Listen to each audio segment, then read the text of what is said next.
কেরালার রাস্তা দিয়ে হাঁটতে হাঁটতে আজ হঠাৎ মনে হলো একই জায়গা, তবু জীবন যেন দুই রকম। একদিকে গ্রাম, যেখানে সকাল মানে পাখির ডাক, নারকেল পাতার ফাঁক দিয়ে রোদ আর ধীরে চলা সময়। এখানে রাস্তা তাড়াহুড়ো করে না, মানুষও না। চায়ের দোকানে বসে মানুষ গল্প করে, দেখে মনে হয় এদের কোথাও যাওয়ার তাড়া নেই, এদের জীবনটা এখানেই সম্পূর্ণ। প্রতিটা বাড়ির সামনেটা সবুজে ঘেরা, কাপড় শুকোচ্ছে আর ভেতর থেকে ভাতের গন্ধ আসছে। এই জায়গাগুলোতে এলে আমার ভীষণ ইচ্ছে করে জীবনটাকে একটু সময়ের কোলেই থামিয়ে রাখি। ഹലോ ഹലോ ടുഡേ അവധിയാണ്. അല്ല അല്ല അല്ല പിന്നെ സ്കൂൾ പോയില്ലയോ? വയറുവേദനയായിരുന്നു, അതുകൊണ്ട് പോയില്ല. വയറുവേദന. പിന്നെ ആശുപത്രി പോയി? പോയി. ওকে। আমি ওকে জিজ্ঞাসা করলাম যে স্কুল কি আজকে ছুটি, তুই স্কুল যাসনি? বললো যে না, স্কুল ছুটি নেই, আমার পেটে ব্যথা, সেই জন্য আমি হসপিটাল গিয়েছিলাম, আর সেই জন্য স্কুলে যাইনি। ആൻറ്റി എന്താ ചെയ്തിട്ടുണ്ട്? മീൻ വെട്ടിക്കൊണ്ട് പോവാ. এই এলাকাটা আমার বাড়ি থেকে একটু দূরে। আমি এনাদের কাউকে চিনি না, জানি না, কিন্তু অদ্ভুত ব্যাপার দেখুন, আমি যখন ওনাদের গিয়ে বললাম আমি কেন এসেছি, কি করব, ওনারা কিন্তু হাসি মুখে আমাকে গ্রহণ করলেন, কোনো আপত্তি করলেন না। ഇതോ മാംഗോ മാംഗോ അച്ചാർ ഉണ്ടാക്കണം. আমাদের এখন কেরালাতে আম হয়ে গেছে, উনি এগুলো দিয়ে আচার বানাবেন, আমের আচার. എന്താ ചെയ്തിട്ട്? പിന്നെ സ്റ്റിച്ചിങ് മെഷീൻ ഉണ്ടോ? ഇല്ല ഇല്ല, മെഷീൻ കൈ കൊണ്ട്. പിന്നെ ഇതോ ബിസിനസ്? അല്ല അല്ല ഇല്ല ഇല്ല. প্রত্যেকটা বাড়ি একটা বই, প্রত্যেকটা মানুষ একটা অধ্যায়, আর শিউলি শুধু পড়তে শেখা এক পথচারী. എന്താ ഉണ്ടാക്കുന്നു? സാമ്പാർ. ഇത് സാമ്പാർ. ഇതോ അവിയൽ.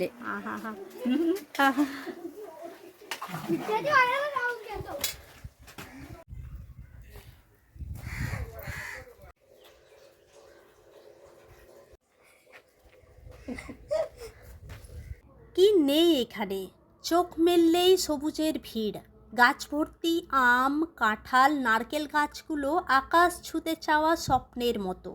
হাওয়া এখানে শুধু হাওয়া না, নারকেল পাতায় বাজে নরম সুর। এখানে সবই আছে, এই দেখুন, মুদির দোকান থেকে শুরু করে সমস্ত কিছু।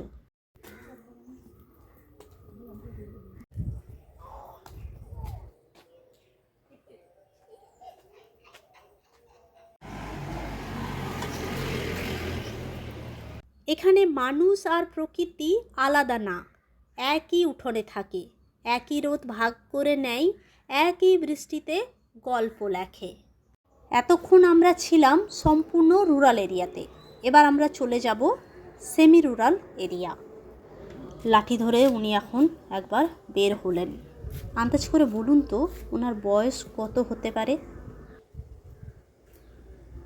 আমি থাকি মোলাক্কোড়ায়, নামটা গ্রাম কিন্তু গল্পটা গ্রাম নয়, আবার শহরও নয়। এ এক সেমি রুরাল মায়া, যেখানে দু জগৎ হাত ধরাধরি করে থাকে।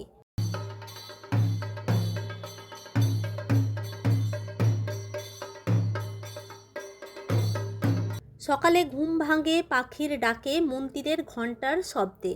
এখানকার রাস্তাগুলো পাকা, সবজি আওলা মাছ আওলা হাঁক দেয়। এখানে জীবনটা শহরের মতো ব্যস্ত না, আবার গ্রামের মতো থেমেও নেই।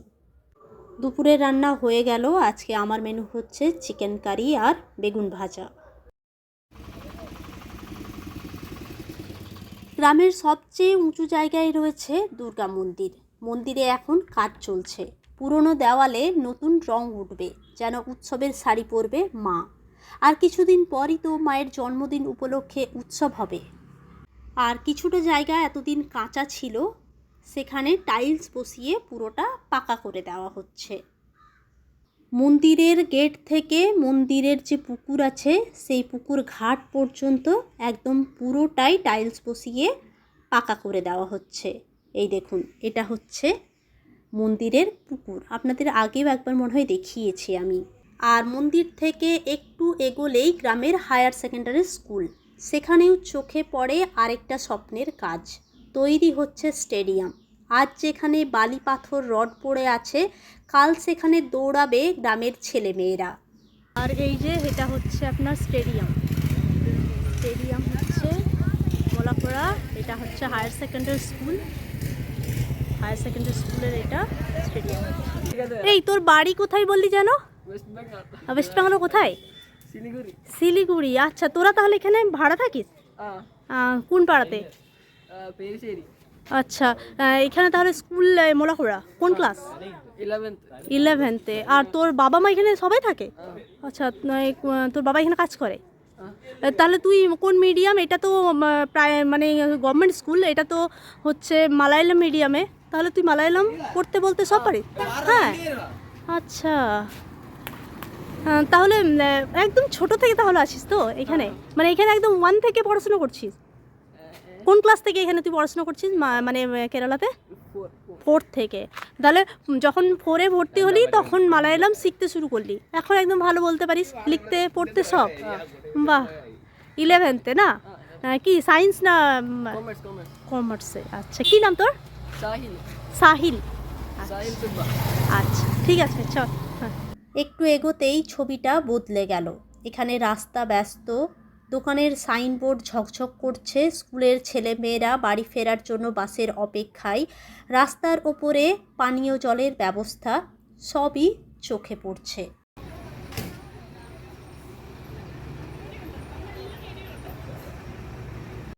এখন বিকালবেলার সিন। এদিকে ঠেলাগাড়িতে, খুব একটা ঠেলাগাড়ি যদিও এখানে দেখতে পাওয়া যায় না, তবে একেবারেই যে নেই সেটা বলবো না, 2-একটা দেখতে পাবেন। তৈরি হয়ে গেছে উরুন্দ বড়া, লঙ্কার বড়া। এখানে চপ পকোড়া খুব একটা পাওয়া যায় না, তবে সিঙ্গাড়াটা পাওয়া যায়, তবে আমাদের মতো নয়। কেরালাকে যারা শুধু শহর দিয়ে চেনেন তারা আসল কেরালাকে দেখেননি, কারণ শহরের বাইরে আছে আরেকটা জীবন, রুরাল আর সেমি রুরাল। গ্রাম হলে পড়াশোনায় কোনো অভাব নেই, অসুস্থ হলে চিন্তা নেই, রোজকার জীবনের সব কিছু পায়ে হাঁটার দূরত্বে। এখন তো অনলাইন ডেলিভারি পর্যন্ত আসে, যাতায়াত সহজ, সময় মতো বাস, অটো সমস্ত কিছু পাওয়া যায়। প্রায় সব বাড়িতেই একটা স্কুটার বা গাড়ি।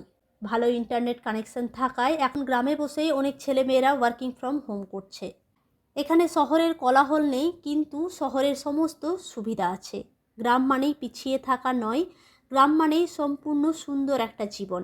শিউলি সবসময় চেষ্টা করছে কেরালা সম্পর্কে নতুন নতুন তথ্য দিয়ে আপনাদের সমৃদ্ধ করতে, কারণ এই জায়গাটা শুধু তার থাকার জায়গা না, এটা একটা গল্পের ভাণ্ডার।